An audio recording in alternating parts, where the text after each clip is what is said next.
Hey guys, it's Bob along Winding Roads. It's Tech Tuesday, and we're going to talk about water heaters and why you might not have hot water in your RV. Stick with us. We'll be right back.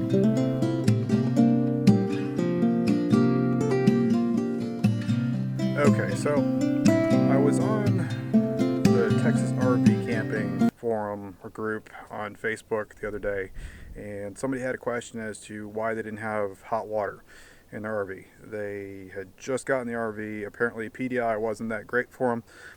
So I'm going to go over a couple of things why you may not have hot water in your RV, and we're going to start outside with the water heater itself, or the pressure relief valve, rather.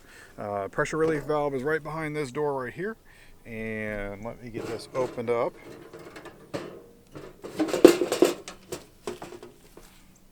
Your pressure relief valve is right here.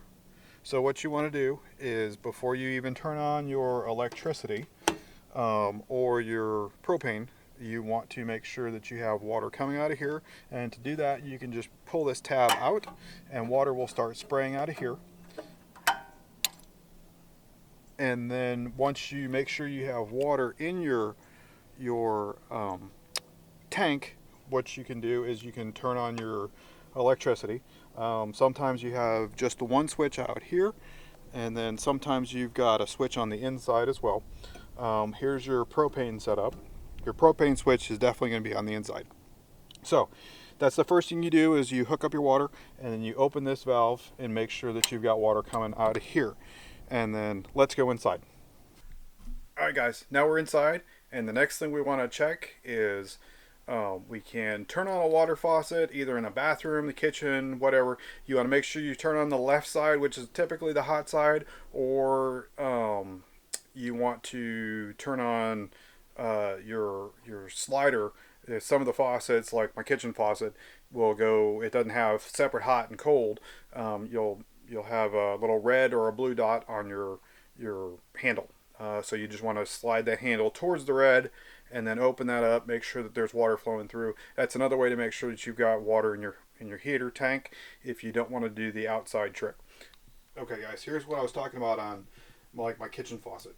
You'll open it up, and then right here you can see where I had to put red and blue dots on there because the faucet itself didn't actually come with red and blue dots on it. So you'll open it up and then slide it towards the red, and then you'll make sure that you got hot water coming out, or water coming out of your faucet, and you will know that your tank is full. If you turn it to the blue and run it that way, you won't be pushing water through the hot portion of the system, and you won't get water in your tank. So that's what you want to do before you turn on your electric elements. If you've got the separate handles here, like this one here, typically they're marked hot and cold.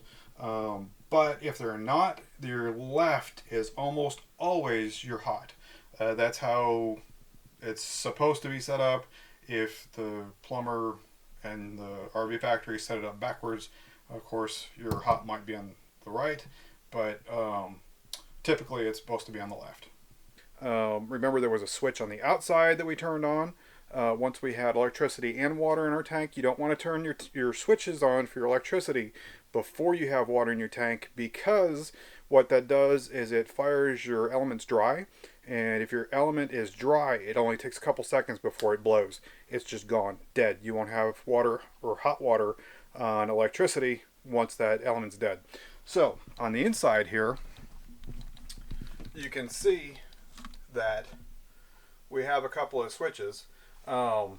This unit didn't come with a switch on the inside for our water heater, but I put one here, and I leave the one outside on all the time. That way I don't have to remember to go outside and hook it up, or turn it on. If I'm getting ready for a shower, then I can just walk out here, flip that one on, wait a few minutes, and we're good to go. The other thing you've got is you've got your propane water heater switch. It's going to be this one right here, right next to your water pump. It may or may not be in that same spot. You've got your little red light there. That's going to tell you whether or not your propane is fired, and then that's pretty much it.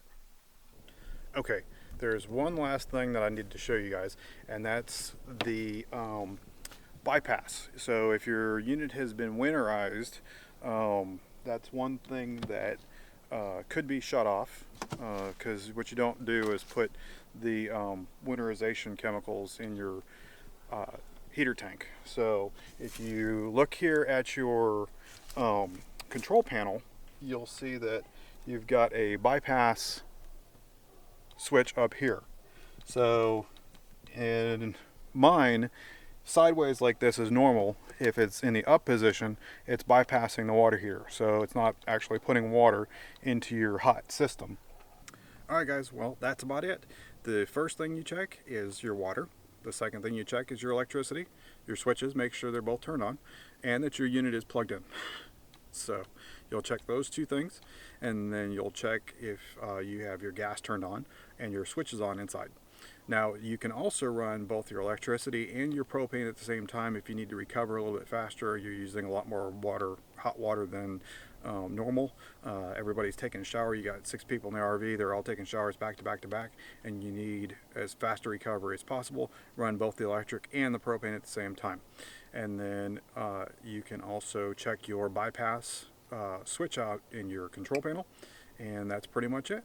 So if you have any questions, drop them in the comment section below.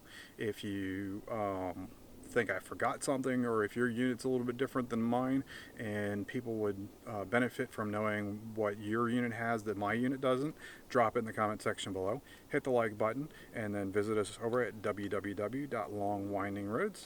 Thanks again. This was Bob, and we'll see you guys next week for another Tech Tuesday. See ya.